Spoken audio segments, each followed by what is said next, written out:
Hi everyone, welcome to the channel. Today I have a walk around of my 1953 Farmall Super H. So the serial number of this machine is 16684, which puts it at a late 53.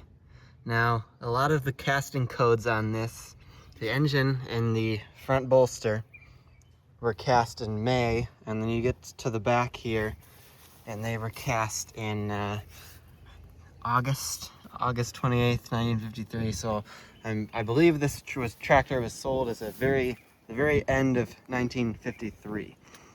So it is a Super H, so it's got the bigger carburetor, it's got the different style brakes, the seat flips back, which is kind of handy.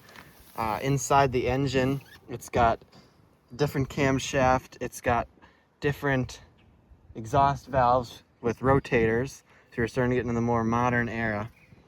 And there's a few other differences with the Supers, but that's kind of the main notable one. Now, I picked this tractor up in December of 2023 off a farm on Highway 60 in Jackson, Wisconsin. Now, I don't have any history of the tractor, but I do know that it was locked up when I bought it, and the wheel clamp on this wheel was broken. So nothing was holding this wheel on, and I had to buy a new clamp just to even roll it.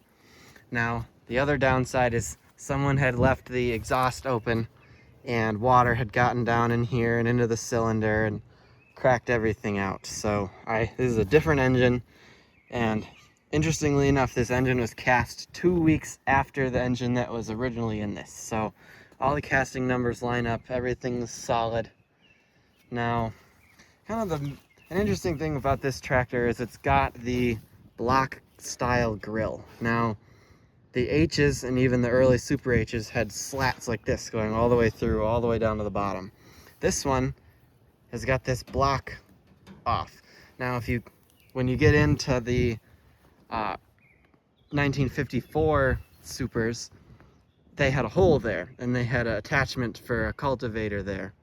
But this one was kind of just at that cutoff where they stopped with the straight slats and went to start putting the holes but didn't. Now, I know of 2 other tractors that have not the hole but just the block, and I've been told it's a kind of a rare grill, and they're all kind of in the 1600 range for serial number. Now, I know of focus camera. I know of 16682. I know that one still exists. That one's out in Missouri, I believe. So that's kind of interesting. This kind of almost a sister tractor is still around. Now, if we walk over to the other side here, it's kind of cool. You can see the old decal. You know, it goes Super H, and then if you look at it just right, you can read the Farmall off of here. I just think that the original paint job like that is just so cool, and I don't know if I'd ever paint over that. It's original, it's cool. I don't know if it's ever gotten repainted. Now, I do have a belt pulley on here. I have it covered up to keep the water out of it, because it's a paper pulley. And you may be saying, well, where are the pedals? How come we don't have pedals on this?